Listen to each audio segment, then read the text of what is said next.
me, the one and only Paul Fines, welcoming you to Starfleet Universe on call. And tonight, well, we've got Doug.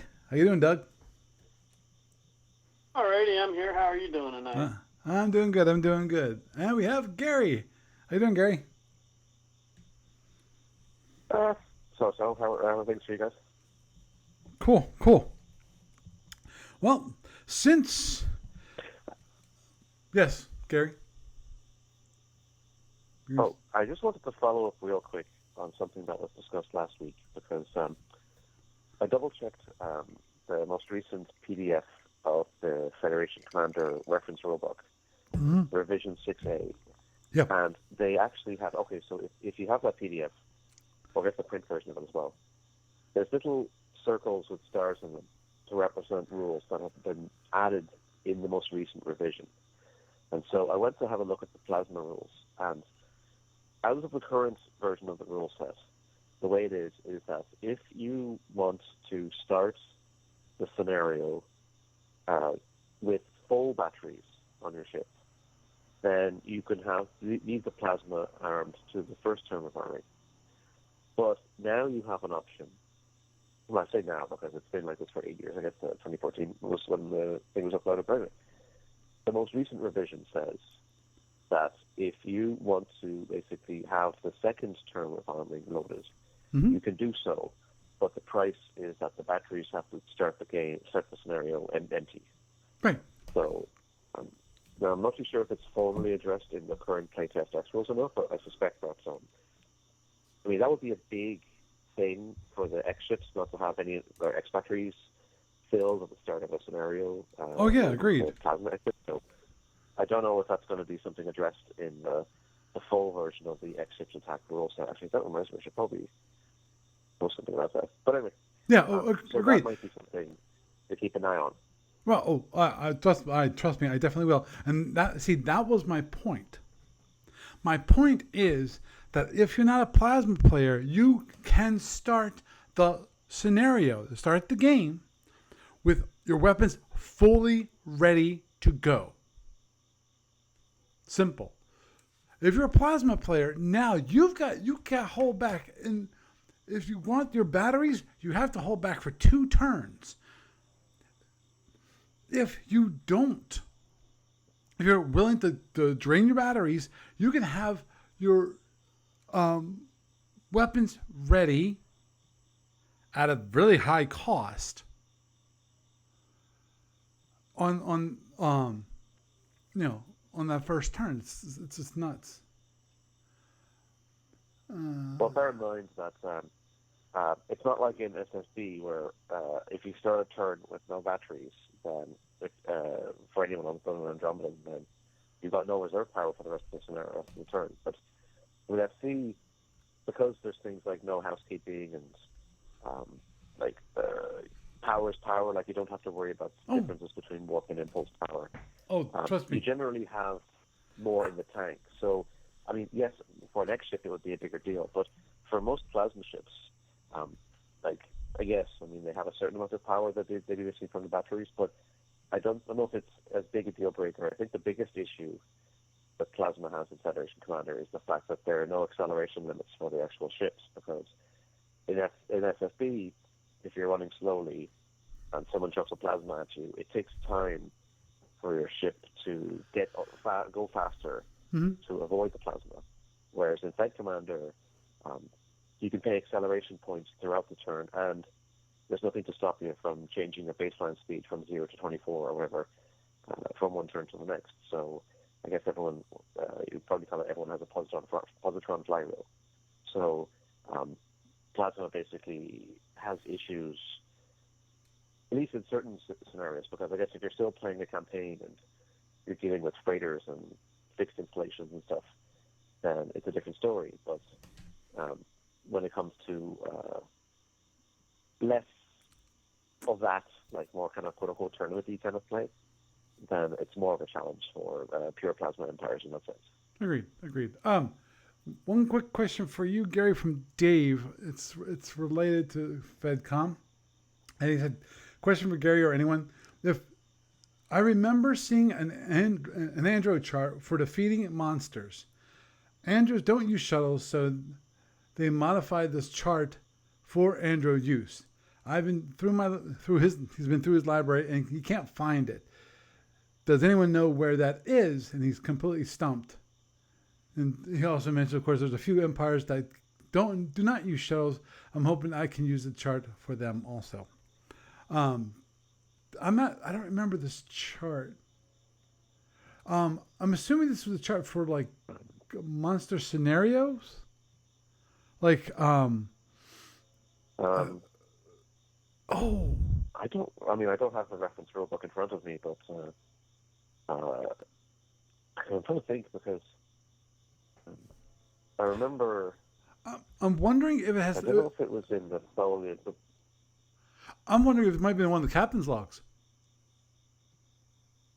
I'm not too sure about that, but I do remember. Here's the reason I say that is because I think it's in. Didn't ADB actually revisit the monsters and some of the captain's log to kind of update them, or am I thinking about just scenarios? Because I think they revisited also Unity, the Unity campaign. In the captain's log. That's all the recent issues of Captain's Log.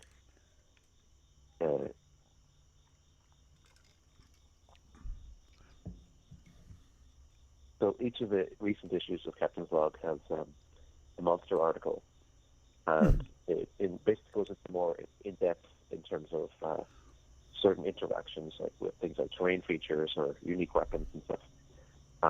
But I do recall, I'm pretty sure that there was something in, I think it might have been the Tholian Master Starship book, about there's something that if you're dealing with a monster in the home galaxy, and when you roll in SFB at least, an answer that can't be done with the technology that's in M81, then you get to roll again. So you're not basically stymied. Like, for example, M81 can't have suicide shuttles.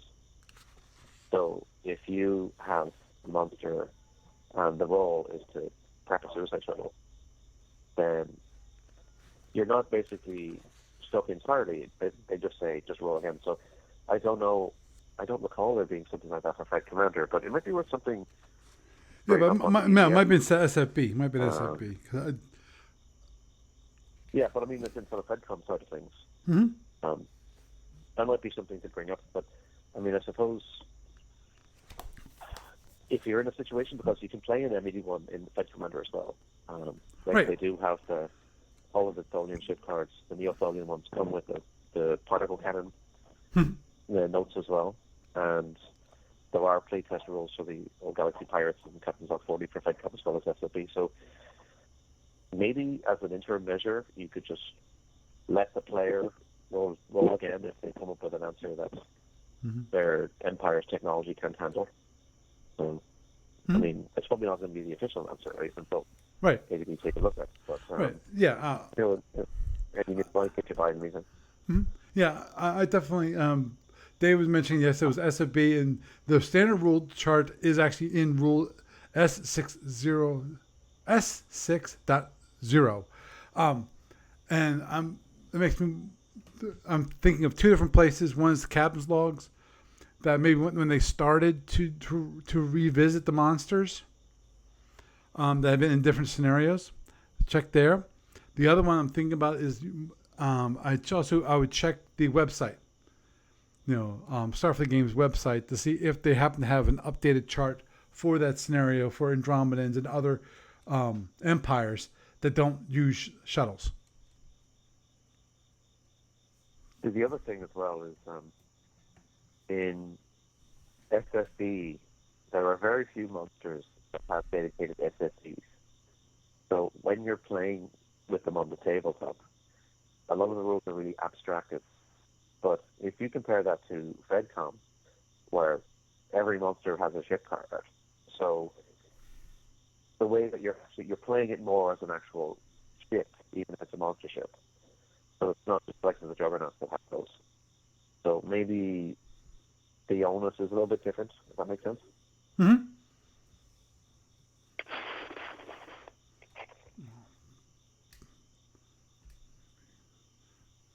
Annoying. Sorry, I'm trying to watch the Twitch stream and it's just buffering. Anyway, I actually have a couple topics. I thought I could have all three, but I don't know where the third one is. My guess it's gonna be a community, hailing frequencies or the new community. I think that's right. Newsletters that have gone out, which is basically I wanted to talk about the possibilities of the FedCom modules, because I know last week Steve Cole mentioned that he was trying to decide on one of the three FedCom modules, and both I know Gary, you and I were talking about that we really would like to see the X ships. So, but there was the X ships, there was the gunboats, and then there was the fighters. I did not find the rules for the fighters. I found the rules for the gunships and the X ships, which are in caps log number 53 and 54. So, well, they might, at the same time, when it comes to the chart, ADB is probably busy. What was that? I'm sorry. If you have the BBS open, you could then go to the FedCom section and then go to Fighters Attack. If you read through some of the posts, I want to say that I don't know if it's on the current page or on the previous page of posts, but there is a link to the communique that has the most recent playtest Fighters Attack rules. If that helps. I forget the number. I forget the issue number, but it's there somewhere.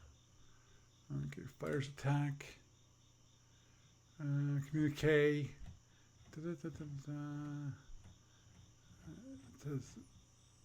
It says in the communique. Well, actually, probably something will. Okay, it's communique 128, and then they have a direct link to it, which actually is not going to. That'll help me a little bit, but I'm not sure you want to sit and wait for me to read the rules, which is, it's a little hard to discuss it when I have not read the rules yet. But anyway, I'll read that for next week then. So what I wanted to discuss, was I figured we could first start talking about the rules for the gunboats, since for the most part they're not much. They're not, meaning they haven't really changed all that much. There's nothing really all that special overall. Okay, give me a sec. For those who are watching me on video, which I'm hoping you're watching me on video on Twitch. There it is, page 34. Okay, now,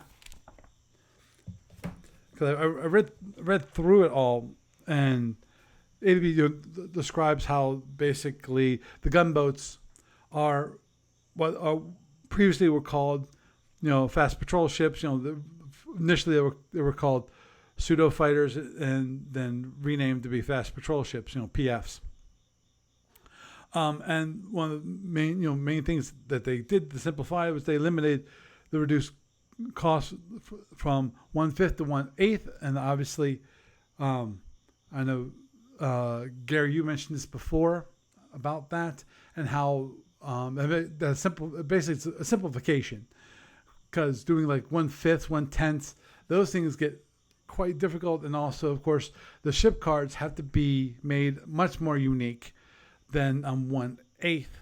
Obviously, even 1/8 can be problematic to a certain degree.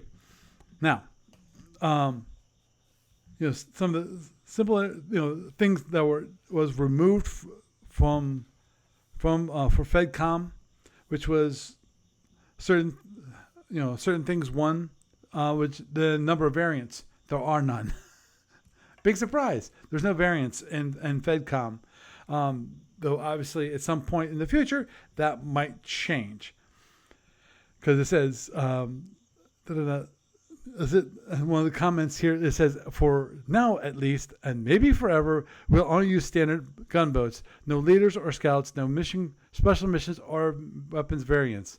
So there is hope for those of you who like certain variants of the different gunboats.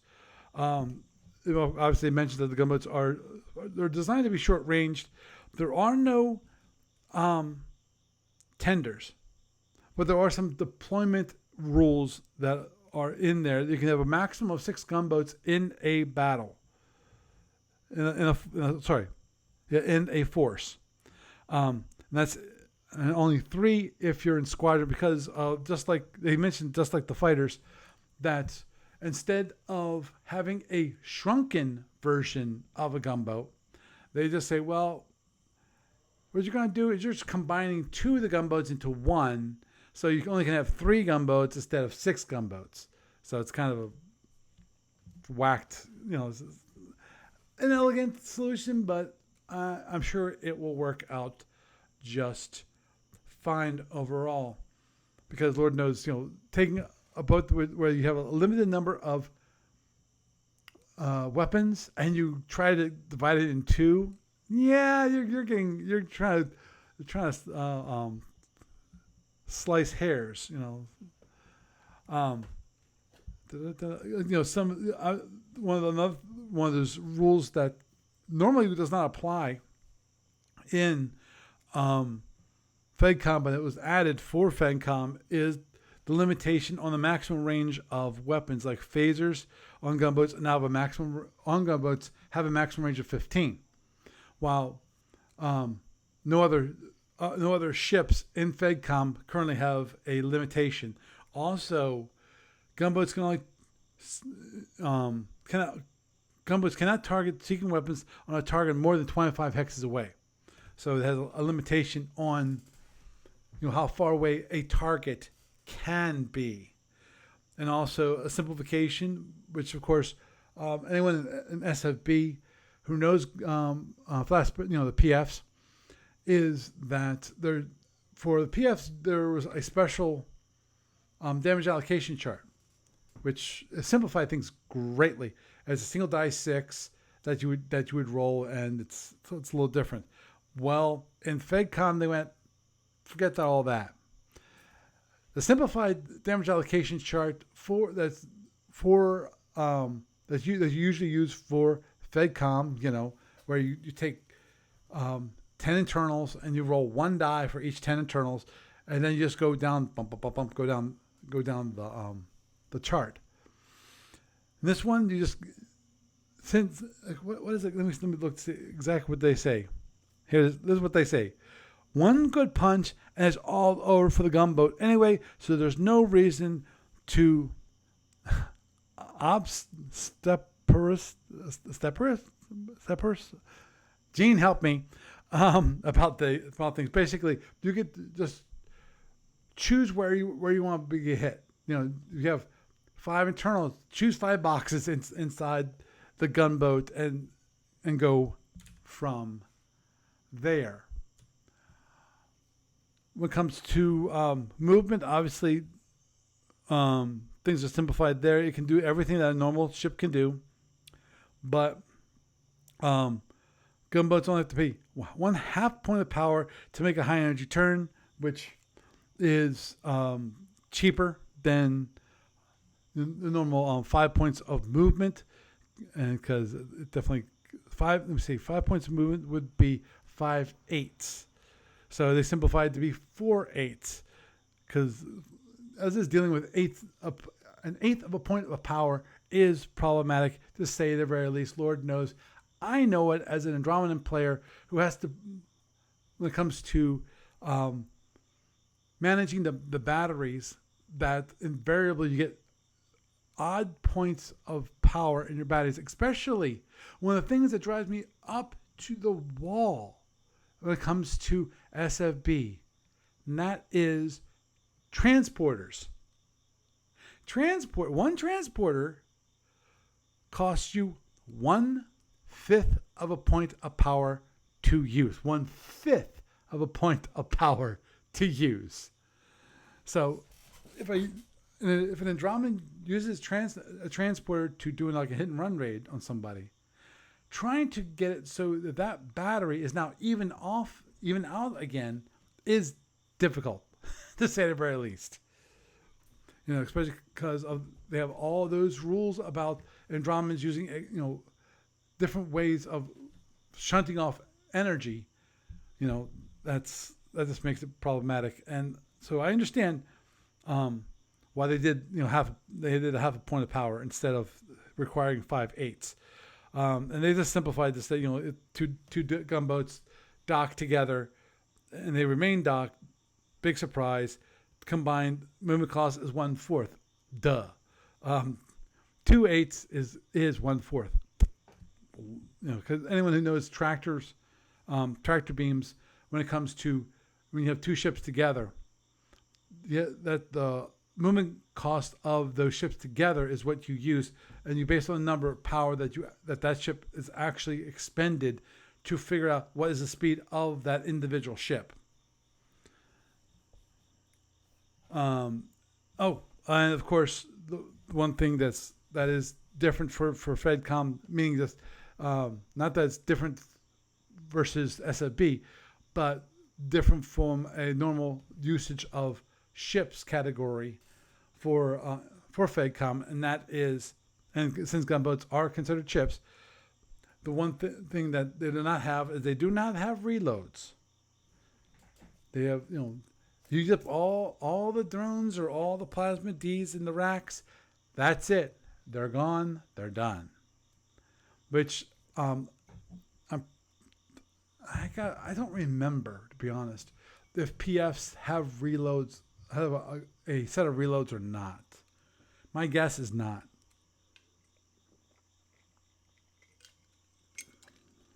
So those are the rules. There's some special deployment rules, but I figured I'd skip over those. And I also, when it comes to labs, it's the gunboats are just like the Andromedans, where the Andromedans, in a lot of cases, they don't have, except for the motherships, they do not have labs.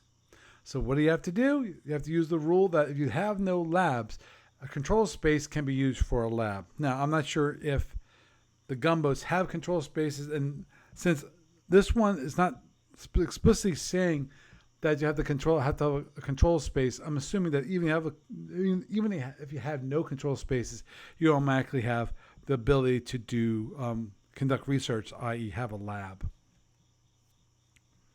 And also, you can carry one unit of passengers because of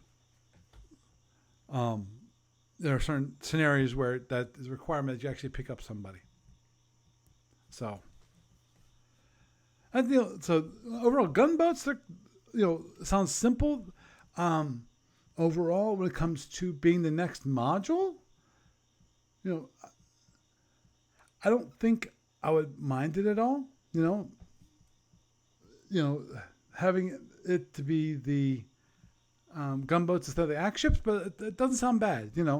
I think it looks like the gunboats are very. To me, it's almost like a very small module. To be honest, they have a few rules for the gunboats themselves, and from the sounds of it, they don't plan on actually having. They have to come to the fight on a tender. No, they can arrive independently, but you're just limited to 6 gunboats because let me see what it says. Okay, if there are no real ships in the force, then up to 6 gunboats may be used in squadron scale. Okay.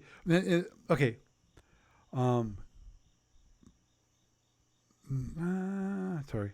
It says unless a specific exception is given in the published scenario, no force may include more than 6 gunboats, nor may it include more than 2 gunboats for each ship, frigates, and larger in a squadron scale. Damn. So, any comments from the peanut gallery? Well, I don't recall if you mentioned it or not, but it's worth pointing out that in FedCom, the PFs and interceptors as well don't have warp booster packs. Right. Yeah. Yeah. I forgot about they do not have warp booster packs, and the skiffs, which are already in the game, are roughly the same size as gunboats. So they actually do have. I don't know if it's a hailing frequencies extra or just a regular hailing frequencies, like an old issue or old communicator, whatever you want to call it. Mm-hmm. But there is a sample interceptor. I think it's the Romulan Decurion, and it has a movement cost of 1/16. Huh. That's weird. So in theory, basically, one option they could do maybe is on the front of the ship card you get the gunboat, and then if you turn the ship card over, you get the interceptor.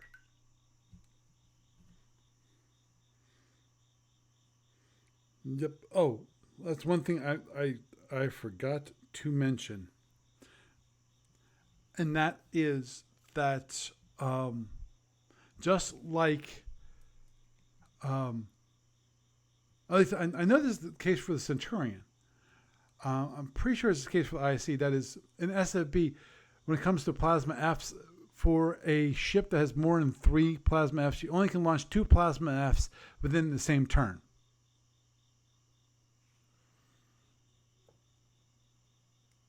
So that's one of those rules that kind of carried over from SFB. Because I'm not sure about the IC. I feel pretty confident that the IC would have it too. But I know definitively that for the Centurion, you could not launch all 3 plasma Fs in the same turn. I'm pretty sure that the ISC gunboat is actually previewed in the same issue. So Yes, it is. The back, you should see it there, yeah.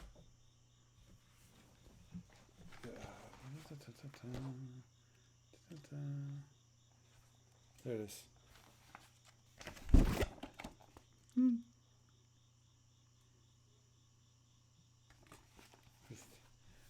Letting people seeing on the screen if they wanted to see the wonderful IC gunboat, and because I actually have the hard copy of the rules, because I don't think Captain's Log number 54 is out in PDF form yet. I think last one was Captain's Log number 50, if I recall correctly. Because that's one, the most recent one. right? That's what I thought. Because that's one of the things that I'm working towards, which is instead of having hard copies of everything, to get rid of the hard copies and replace them with PDF versions, just because of want to trim down how many books I actually have laying around, which I don't really use that often. Captain's Logs are great, and I think they're great for reading, great for reference material, great for for the stories that are built into it. But obviously they take up space, so I'll be happy to after I've done the conversion process, which is basically to me conversion doesn't mean taking these Captain's Logs, the physical copies, cutting off the binding, and then feeding it in my scanner, which I have my scanner right over here next to me. You can't see it, but it is here. Converting, and doing it that way. To me, converting it means going to an e-tailer like Warehouse 23, Drive Through RPG, or Wargame Vault, and repurchasing. Actually, in many cases, purchasing for the first time on the Captain's Logs, because I've been a writer for the Captain's Logs for many years, and normally one of the benefits of having an article in the Captain's Logs is to get a free copy of that Captain's Logs as a way of kind of thanking the person for writing the article. And I know someone else who also has done the same thing, has gotten the same thing. Can't imagine who the name of that person is. Oh. So, actually, well, there's one reason to keep your copy of Captain's Log 50 is so that you can bring it and seal 52 next time you see Barry, so you can show him those dozen marauders. That is true. There are. I have to. There's at least a couple that I want to keep a copy of, like which the one which is the history of the General War. Well, I was going to say, I thought you'd keep the one that has the history of the Andromedan War. Yes, that's another one that I definitely would want to keep. Big surprise. I'm an Andromeda. I like playing them. So. But also, anyway, I wanted to also mention that because over in Fighters Attack, there won't be any heavy or special fighters, so no F-111. So that means that the Feds are going to get they'll probably get the Mustang Interceptor, and they'll get the Thunderbolt PF. So that's what their standard attrition unit of that size will be. There won't be any third way in Fed Commander. And also for the Andromedans, since the Interceptors, that would basically be probably where you'll see the mobile weapons platform. But somebody on the BBS was requesting that they take the Adder conjectural PF from Module C3A and give them that in FedCom, because it's not that unreasonable a unit, and so why not let them have it? Basically, that was the argument. And I don't know if it'll happen or not, but I wouldn't say no to that. Mm-hmm. Yeah, that actually brings up a question. There's no third way for the Feds in FedCom. Are they getting PFs? Oh, sorry, gunboats? Yes, what I'm saying is that they're going to get the Thunderbolt PF, and I suspect they're probably going to get the Mustang Interceptor as well. Well, so that's one thing I did not see in here for in Capital Log number 54. There was no mention of it, which is so they're also going to have the interceptors available, which is basically in SFB terms, it's a failed experiment. It was a quick stepping stone from to have the actual fast patrol ships, because the interceptors basically were considered too small with too light of armament to be useful, and that's why they went up. They increased the size a little bit and created the PFs, and that's what they said, actually workable. And there might have been some interceptors laying around, used for personal cruise, personal ships, but that's about it. Well, in the Alpha Octant at least, because things are a little bit different elsewhere. But bear in mind that from a FedCom perspective, both gunboats and interceptors, in a sense, they're partly used for gap filling in terms of point values. So there's no doctrine stopping you from taking a mix of interceptors and PFs to whatever point level you like. There's no flotilla organization. So everything is basically, I guess, what you would call casual PFs over in SFB. So there's no reason for them not to give you the interceptors as well. And as I say, if you have a look, well, what I also would recommend is checking there's a gunboat attack thread of the BBS, and that is where they said that the Feds won't get the F-111, but they'll get their conjectural gunboat instead. So, because there's basically no point trying to get them something like the F-111, because it doesn't fit with what FedCom is trying to do, even if you consider Fighters Attack.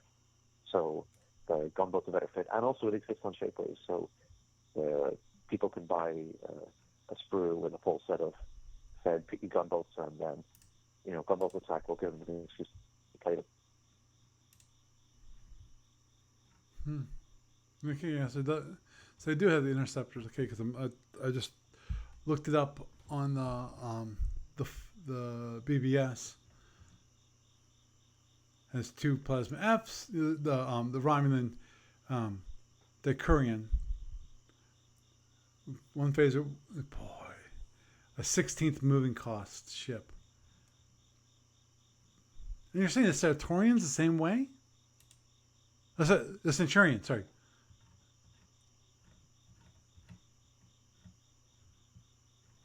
Sorry, what was the question?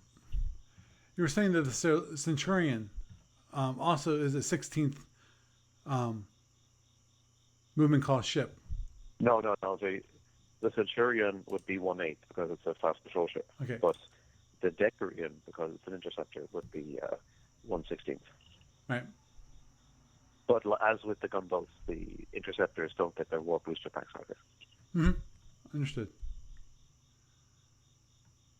Oh. Which actually is good news for the Andromedans, because if you consider how there's no such thing as a warp booster pack historically for the mobile weapon platform, in FedCom that won't matter as much because no one else is getting the warp booster pack either. Right. I have to double check.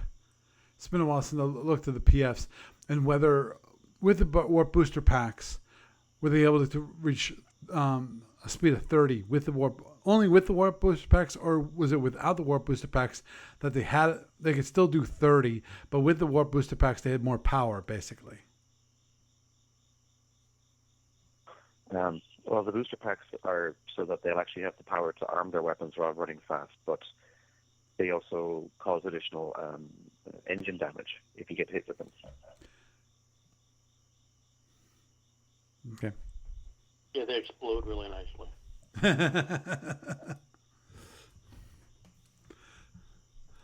If I recall correctly from way back in the day playing the PFs, that yes, the booster packs allowed you to arm all your weapons and do everything. And you could go at high speed while doing it, but the trade-off was that they got through and took damage. They just basically poof real quick. Mm-hmm. Good thing to go check, which is wow.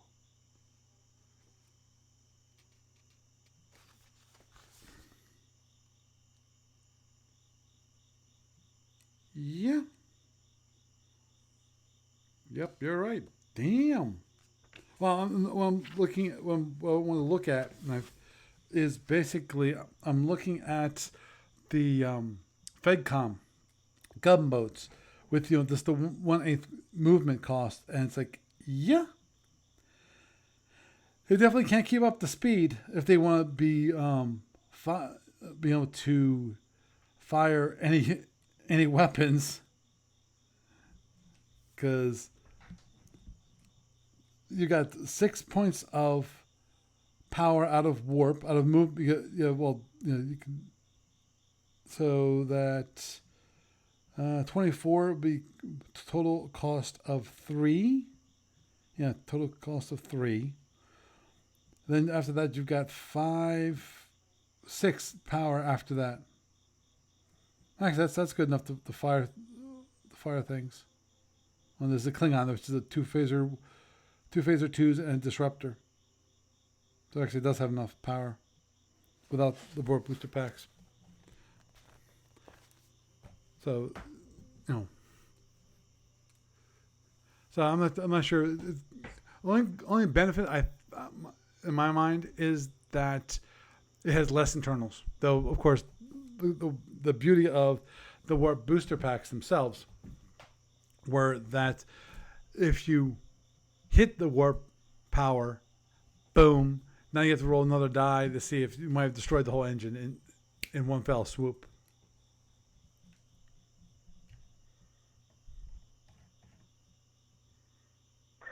And one adjacent thing about Gunboat's attack is that once it's out, the final versions of the rules, because even the rules as they already exist, there's ways in which they could be adapted to fit the FedCom conversion projects for both Omega and the LMC. Because the LMC is pretty straightforward. There's the Batavi interceptors and gunboats. They don't have warp booster packs historically, so they could basically be translated as is, and they wouldn't really lose much. But for Omega, the big issue would be is that the volatile warp engines are twice the size as for standard alpha octet engines or PFs. But they don't get warp booster packs. So I think over there, you'd probably have to make the base movement cost for an Omega PF 1/4 instead of 1/8, and then that should get you roughly back in the same space in terms of the energy output versus energy cost. Mm-hmm.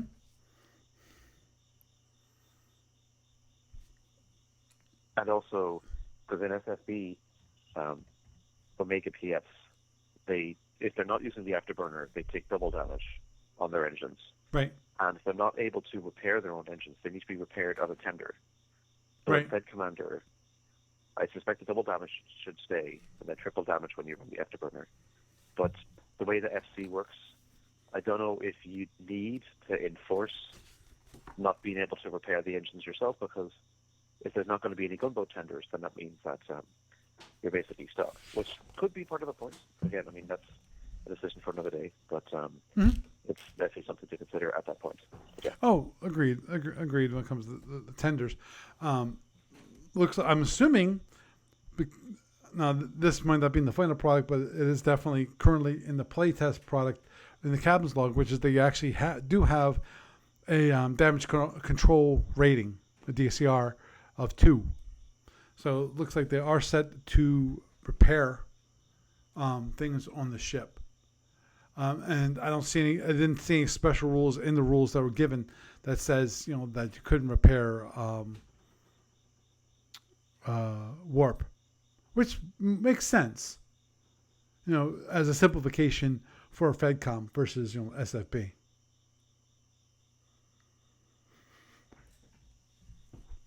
Of course, the other thing would be that flotilla/squadron sizes would be the same.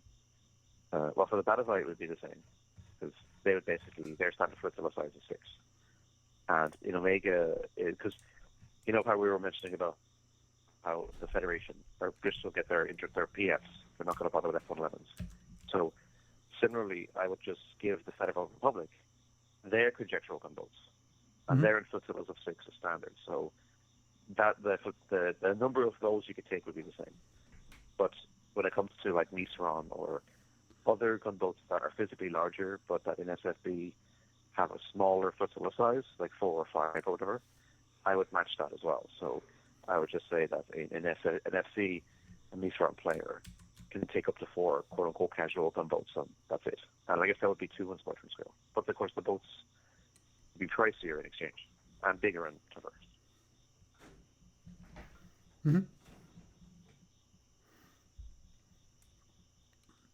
Agreed. And for those of you who are watching the video, thank you, Dave, the History of the General Wars and Caps Log number 17, just bringing that back, which is, that's interesting. Those interested on the video, I'm actually showing up the Romulan Decurion interceptor, so you can see what it looks like, with the 2 plasma Fs here, phaser 1 up here, and 4 warp and 2 impulse, and 1 lonely little battery, which will probably be the first thing to get shot off the ship.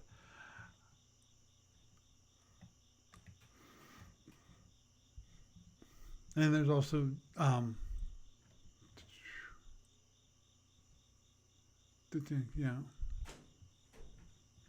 there's some quick rules with it, with that PDF, which is it mentions, of course, it's just like the captain's log said about the gunboats, which interceptors are small craft about 20 meters long with a crew around 15 to 20 beings. Think of PT boats in space. Which basically is the same thing as what's described as gunboats. And I'm just looking at this for a moment. Okay, it's mentioning mainly gunboats. Gunboats are the smallest they are in their fire. Gunboats rearm plasma interceptors. Interceptors have 2 shields, as just like in SFB. If you notice, you have 1, 2 shield. Shield number, the front shield covers 6, 1, and 2 shield arcs, and of course the rear is 3, 4, 5.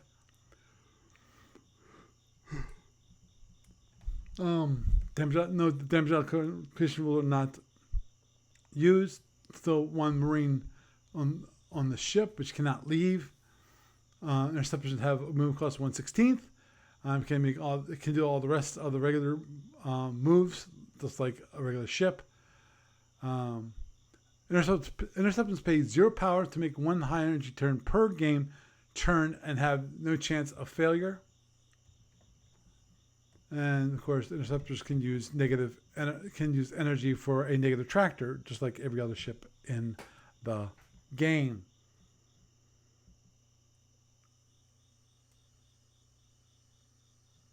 Yeah, that's one thing I'd have to research that more. Chris Nunzi, sorry, Chris, I'm mutilating your name. He says, think of PD boats in space and forget that they were a failed experiment in World War II. Which, yeah, agreed. Of course, the thing is, I'd have to look at PT boats more on that because it is interesting. It's an interesting dot in history when it comes to boat designs, because of definitely if you compare the PT boats of World War II versus the PFs / gunboats of SFB, the ones in SFB, they actually worked out really well. You know, when it comes to a ship cheap to make, powerful and speedy. So could it be blown up in a single gun, a single volley? Yeah, but that was kind of the point. Because in my mind, here's the one thing that maybe that it doesn't really that does not really lend itself to a comparison when it comes to PT boats in World War II versus gunboats, and that is the one good thing about like gunboats and fighters and things like that. The attritional units is one, multiple targets, but two, what's called overkill. That is when you fire so much damage upon a ship just to make sure that it dies, but you're wasting the possibility of wasting weapons against that ship, so that that makes all the rest of the ones that survive more effective against you, because of now you might if you were able to do it cleanly, and you could always kill. You can kill possibly 4, but since you can't do that, you only could possibly kill 2 or 3, because you have to also have the possibility of overkill. So that's one of the things that an SFB lends itself, because fighters are the same way. Though fighters are, in my mind, are a different beast overall, and that is because of the fighters in SFB. One of the biggest issues, one of the hugest issues that, if you look at SFB, in my mind anyway, is that, of course, you have the whole issue of, in SFB, you have fighters. Now, the problem with fighters is seeking weapons. You have this little itty bitty launch platform, which you can launch like 12 of these from a single ship. Each one of them can carry around, let's say, easily 2 drones per, if not more. And then those can launch those drones, and all of a sudden you've got this huge wave of seeking weapons. Versus just think about putting those, have to try adding 12 drone racks on the same ship. You can't. And that's the beauty of fighters, is that basically you've now added 12 drone racks on a ship. That is what you've done in SFB when it comes to fighters.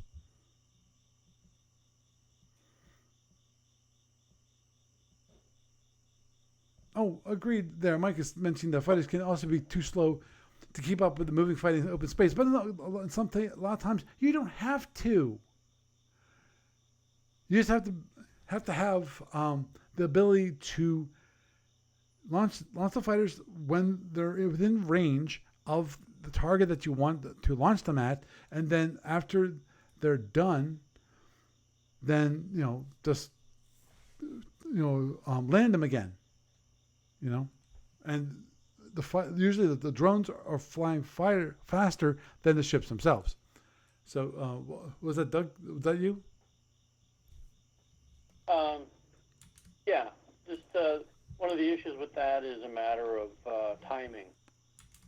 I mean, they have a delay when you launch them. You have to get them deployed in the right way. There's a whole different strategy to that when you're talking about fighter ops. But fighter waves can also, if they're not done right, they can be wiped out by a T-bomb. That is true. But I like that idea of think of PT boats in space, because it wasn't just a failed experiment in World War II. In World War I believe the Italians used speedboats to some good effect as well. It's just that on a larger strategic go-to-sea basis, stay there for a long period of time, those things were not really that practical compared to a frigate or a corvette. So, yeah, it's some nice food for thought to chew on there. Right, compared to I'm thinking about Vietnam, where they actually had smaller boats going upriver, and so it wasn't. Well, we're not going. Yes. Those forces were a constraint of the terrain that they were used in. Right. And when you think World War II naval battles, you generally think big open sea engagements, or maybe Coral Sea, the turkey shoot, that sort of thing. But in Vietnam is a much smaller conflict that's much more localized, and essentially is a land war, and those were naval supplements going into the river war part of it. Understood. But you don't have any real much in the way of records of them, say, engaging in the kind of fight that you would have at SFU, which is battles in space. Right. Most of which are going to be in open space, unless the scenario is specific. Right. Well, bear in mind that historically speaking, there's a few things to unpack, because when fast patrol ships were first deployed in Alpha and Omega, they were based on planets. So they were basically there to assist the defenses of a world, rather because it took time to develop the concept of a tender. And even then, it's worth noting that only a few years, in Alpha at least, only a couple of years after gunboats started appearing, X-ships with X-Aegis and rapid pulsing phasers started showing up. So the attrition units in general, they were less effective than they would have been even just a few years ago. But what allowed gunboats and fast patrol ships gunboats and so forth, to stay in service longer than they probably would have been ordinarily was the Andromedan War, because the Andromedans didn't get X-ships. And also, when it comes to hunting rapid transit networks, gunboats attached to a tender with its scout sensors is a useful force multiplier when you're trying to chase down a satellite base or whatever to destroy it before the Andromedans can do it. So, had it not been for the Andromedans, then it's likely that the process of moving away from gunboats or fighters, for that matter, would have been accelerated as more and more X-ships came into the fray. So I wouldn't get too caught up with the use of gunboats even in the Starfleet universe, because they had a certain window, in Alpha at least, that was extended due to unexpected circumstances, but they weren't necessarily considered to be a long-term solution by themselves. So, which, I mean, if you're the kind of person that prefers the start of the universe to be about the actual starships rather than the attrition units. Mm-hmm. Except for like edge cases like the Hydrons and Hybers. That would probably be a good thing because like if you want the focus to be, because because I mean a lot of people would basically might not necessarily be too happy about the fact that attrition units became so prominent in the first place. So, which I suppose is a handy thing for Fed Commander, because the way in which Fed Commander is setting things up is purposely limiting things so that you'll never get that to that point. You'll never get to the point where, well, hopefully at least, where attrition units will overshadow the ships that are meant to be the stars of the show, if that makes sense. Right. And I said the big thing there, I think, is fighters. That's the one, I think, really unbalanced thing when it comes to just the amount of seeking weapons that they could launch. And I understand what Doug says when it comes to SFB and fighters, and that a T-bomb can take out a whole squadron. Yeah, but the problem with the T-bomb taking a whole squadron, you have to lay the T-bomb where the squadron will be. Number one. Number two, you have to get close enough for the fighters to basically Situational, yeah. I mean, you can drop it while you're running away Mm-hmm. and take out their drones as easily as the fighters themselves. Right. Which is essentially about the same difference. Hmm. Although it's not BPV-wise, I mean, you'll get credit for killing the drones, but there you go. If you negate them, then that's the whole thing. It's a very situational issue. So. And when you're talking about balanced fights, you're also looking at not just how much damage can all those fighters do, but how many things are you not bringing in because you brought the carrier with the fighters, paid for all the drones and everything else, versus the other side where they come in, they could maybe wipe your fighters out, and then you're basically have to warp off. So there's that. That makes sense. Mm-hmm. Yep. Well, that just reminds me of the Andromedans, the whole idea of the satellite ships, where the whole idea is that the motherships wouldn't really be engaged that closely. Most of the time, the whole idea was to get so that the satellite ships would go in and do most of the fighting. There's one that come flying in, and if they get blown up, they get blown up. Okay, they leave them behind and they abandon them, and they save the mothership, because the satellite ships were relatively easy to create, and repair.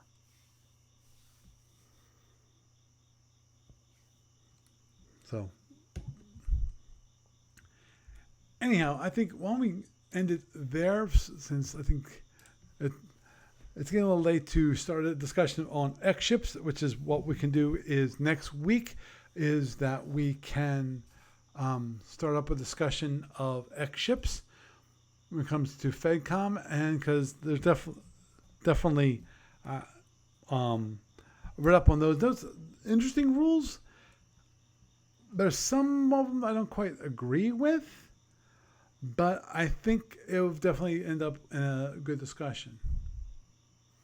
Doug, it was great hanging out. Oh, by the way, you want to give a plug? Oh. Before yes, I do. I've been waiting for this moment, and then I forgot. Oh, what was my plug? Oh, yes, Gamers of Winter.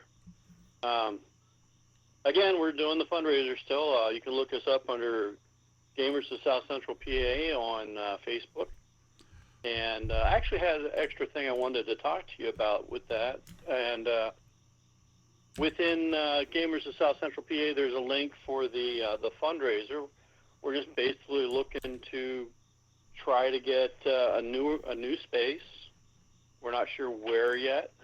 And I mean, in previous podcasts, we've talked about the history of why we're looking for the new space and what we'd like to see, and some potential different ways of running the event as maybe a month-long series of things instead of just one weekend. But that fundraiser is there. It's a GoFundMe fundraiser. And also there's a board game day coming up in Harrisburg on Labor Day weekend, which is when we would normally hold Gamers of Summer, but we're not because of the issues that we discussed prior about, like, the post-COVID attendance drop that we've seen. And what I was wondering about that, and it's just something to think about. I don't want to really need an answer now, but would be maybe coming up with something different to do for Gamers of Winter. And as we discussed the possibility before of, doing stuff at the board game day to show some of the things that we do at Gamers of Winter. But, I mean, like, I'm just thinking back to, like, the nostalgia days of when I used to play F&E a bit at Fort Hood along with SFB. And I've been watching some videos where, like, Gaming Group X has a campaign, and it's something I've always kind of wanted to do, and I was wondering if there's an interest in it, if somebody might be willing to referee it, would run, like, one of the small F&E scenarios, like, like a very limited, very narrow in scope thing that's not a general war. Right, one of the border but like wars. Yeah, like one of the early campaign or little mini campaign type of ones. Right.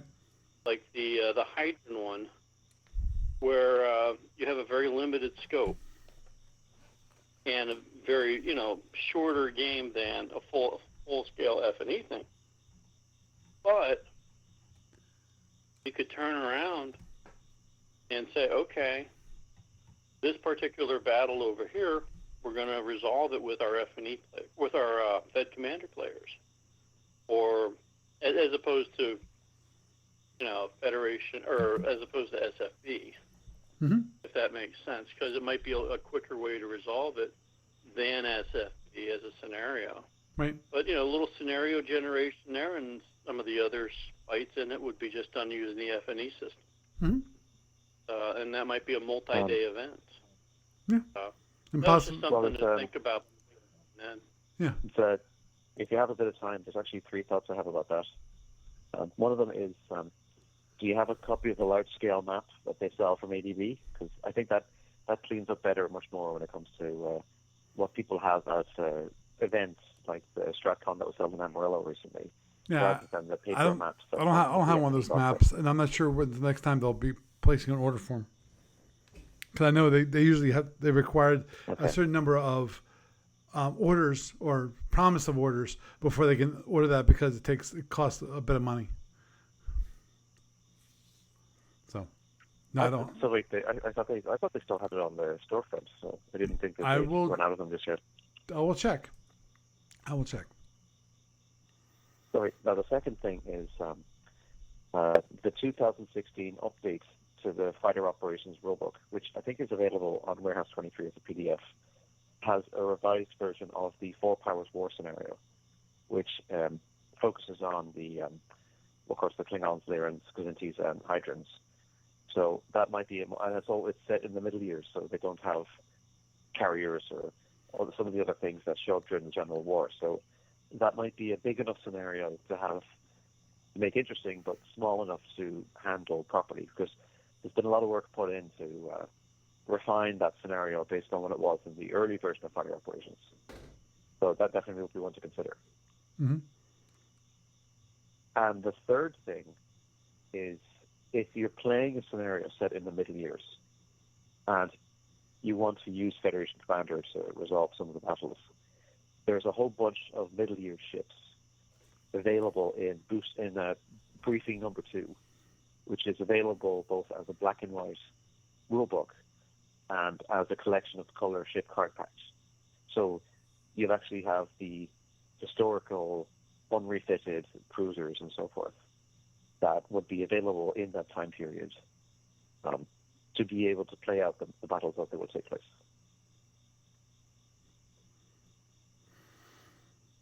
Understood. Thank you. So. Yeah, so that's pretty much all I had. Plug for the fundraiser and the event. Okay. Be Martin Luther King week. You still have to correct the banner on the Gamers of Winter website. What? The banner still says January website? 5th. Yeah, it says, yeah. That? Yeah. Gamersofwinter.net. Ah, okay. Still says January 15th I through just had the 17th. wrong date on. Yeah. 22. That's just 2022. Yep. Yeah. Okay. I will do that. So. Yeah, because that should be I thought I 2023. fixed the other. Yeah. Because it looks like you It'll fixed. be 2023. Right. Looks like you fixed the one for It'll be the number 14. for the GoFundMe page, but not the one for the Yeah, not that one. Yep. Ah. Perfect, not my name. So yes, I will fix that. Understood. Thanks, Iggy. Iggy just reminding us of said issue. So, Doug, Add it to my to-do list. will do. Many things. Yeah, and now I'm getting the cat aggro you were having earlier. Say hello to Kitty for me. Yeah, yep. Omaha's fine. Okay. She just decided it's her 14-hour nap is over, and hi, what are you doing? Why are you not petting me? Pay attention to me, damn it. Yeah, Understood. et cetera. Been there, done that. Got All right, thank the you, Paul. cats and scars to prove it. Okay. Have a good night. Bye. Mhm. Gary, it's always been lovely to have you around. Hopefully, I'll see you again next week. I'll see you when I see you, Paul. Okay. Bye-bye. So, had a nice little go through when it comes to gunboats in FedCom, because obviously there's 3 modules that have the possibility coming out. So I figured that we would hit on those because of, I think they're definitely worthy topic because of, I know when they came out in the cabin's log, we did not actually discuss them. And I apologize for that. But, it also, I think it gives it a great opportunity given that ADB has noted an interest in doing just, they have 3 of them. He said, pick one. And as noted last week, I think both Gary and I would prefer X ships to either gunboats or fighters. But to me, it's X ships, gunboats, then fighters. And if they forget about the fighters, I would be very happy. No matter what they do, I don't think fighters really can be added to a system without severely damaging it when it comes to seeking weapons and so forth. But I'll read the rules. I'll read the rules before, when we get around to discussing that, so that we can probably have a good discussion about that in the future. So, with that, I am Paul Franz, and I bid you a good night.